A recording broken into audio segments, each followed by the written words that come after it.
ఏడాది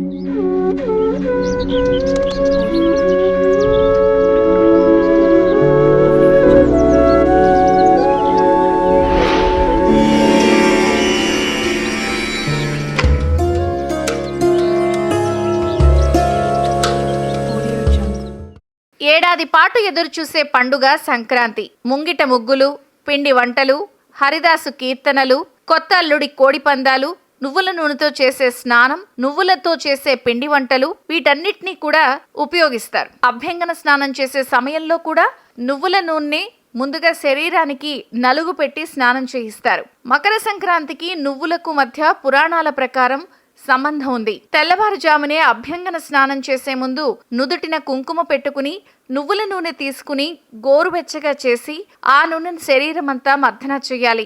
సున్నిపిండితో ఒళ్ళు రుద్దుకుని కుంకుడు రసంతో తలస్నానం చేయాలి. దేవుడికి పూజ చేయాలి. నువ్వులు యమధర్మరాజుకు ఇష్టమైనవిగా పరిగణిస్తారు. కొన్ని పురాణాల ప్రకారం విష్ణువు స్వేద బిందువులే నువ్వులు అంటారు. అవి అమరత్వపు విత్తనాలకు సూచన అని అర్థం. సూర్యుడు ధనస్సు రాశి నుంచి మకర రాశిలోకి ప్రవేశించిన తర్వాత వసంతకాలం మొదలవుతుంది. ఇక నుంచి పగలు ఎక్కువగా, రాత్రి సమయం తక్కువగా ఉంటుంది. ఈ సమయంలో నువ్వులు తినడం వల్ల శరీరంలోని వాతావరణంలో చోటు చేసుకునే మార్పులకు శరీరం రెడీ అవుతుంది. మకర సంక్రాంతి పండుగ రోజున స్నానం చేసే ముందు నువ్వుల నూనెతో స్నానం చేస్తే ఉపశమనం కలుగుతుంది. శరీరం రుద్దుకోవడం వల్ల శుభ్రపడుతుంది. నువ్వులు దానం చేయడం వల్ల శ్రేయస్సు కలుగుతుంది. నువ్వులను బ్రాహ్మణులకు లేదా పేదవారికి దానం చేయడం వల్ల శుభాలు కలుగుతాయి. ఈ పండుగ నుంచి చలి క్రమక్రమంగా తగ్గుముఖం పడుతుంది. దీంతో శరీరంలో అనేక రకమైన మార్పులు చోటు చేసుకుంటాయి. కాబట్టి వాతావరణంలో మార్పులకు అనుగుణంగా